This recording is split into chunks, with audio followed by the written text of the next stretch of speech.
असम आदिवासी संस्कृति संरक्षण समिति के आयोजन में सोनितपुर जिले के अंतर्गत सफाई चाय बागान के बुटियाली क्षेत्र में प्रथम वार्षिक करम उत्सव सफलतापूर्वक संपन्न हुआ।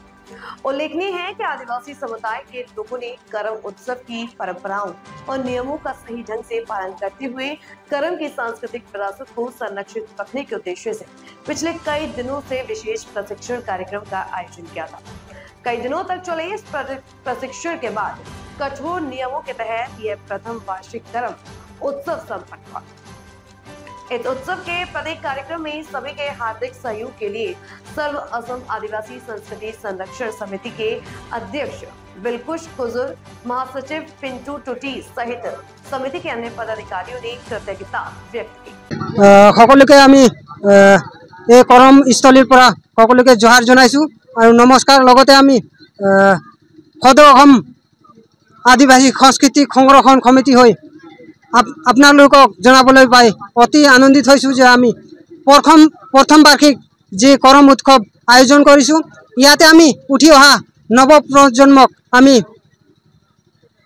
কৰম যে আমি কৰমৰ যে সাক পোছাক গান যে গান বাজনা আছে ইহঁতক আমি কৰ্মশালা বা প্ৰশিক্ষণ দি আমি নতুন উঠি অহা প্ৰজন্মক আমি যুৱ যুৱতীক আমি যে আমি কৰ্মৰ বিষয়ে ভালকৈ শিকাই ইহঁতক আজি আমি অন্তিম দিনা আমি কৰম উৎসৱ উদযাপন কৰিব আহিছো। আৰু আজি উখল মাখল পৰিৱেশৰে আমি ইয়াতে ৰাইজে সহযোগ কৰিছে আৰু সকলোৱে উঠি অহা যি নতুন অহা যুৱ যুৱতীয়ে আমাৰ মাজত আহি সকলোৱে সহযোগ কৰিছে আৰু সকলো ৰাইজে আজি এই কাৰ্যসূচীত অংশগ্ৰহণ কৰিছে। তো আপোনালোকক এই কৰ্মস্থলীৰ পৰা আপোনালোকক ধন্যবাদ। লগতে ইয়াৰ পৰাই আমি ক'ব বিচাৰিছো যে আমাৰ যি আদিবাসীসকলৰ বিভিন্ন আমাৰ সাংস্কৃতিক যে সাজ পোছাক আছে, বিভিন্ন গান, বিভিন্ন ধৰণৰ আমাৰ সাংস্কৃতিৰ বিষয় আছে, এইটো আমি যাতে ইয়াৰ পৰাই ভালকৈ আমি মানে বজাই ৰাখিব পাৰোঁ সেইটোৱে আমি আশা কৰিলোঁ। হয়, আদিবাসী সংস্কৃতি সংৰক্ষণ কমিটিৰ উদ্যোগত আৰু ৰাজ্যৰ সহযোগত আমি প্ৰথম বাৰ্ষিক SITত মানে আমাৰ কেন্দ্ৰত প্ৰথম বাৰ্ষিক আমি কৰ্ম উদযাপন কৰিবলৈ ওলাইছোঁ।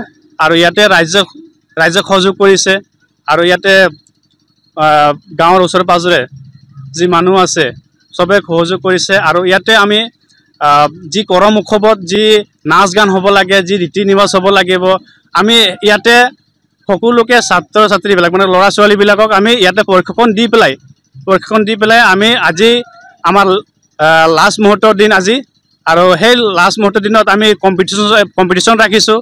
যি ল'ৰা ছোৱালীবিলাক যি মানে কি নাচ গান হ'ব লাগে, যি মানে মেইন করম উৎসৱত মানে কি গান হ'ব লাগে বা কি নাচ হ'ব লাগিব বা বাদ্যযন্ত্ৰবোৰ কি হ'ব লাগিব সেইটো আমি প্ৰশিক্ষণ দি পেলাই আজি আমি এই অনুষ্ঠানটো আজি ৰাখিছোঁ কৰম উৎসৱত। আৰু সেই কৰম উৎসৱৰ পৰা সকলোকে ধন্যবাদ জ্ঞাপন কৰিছোঁ।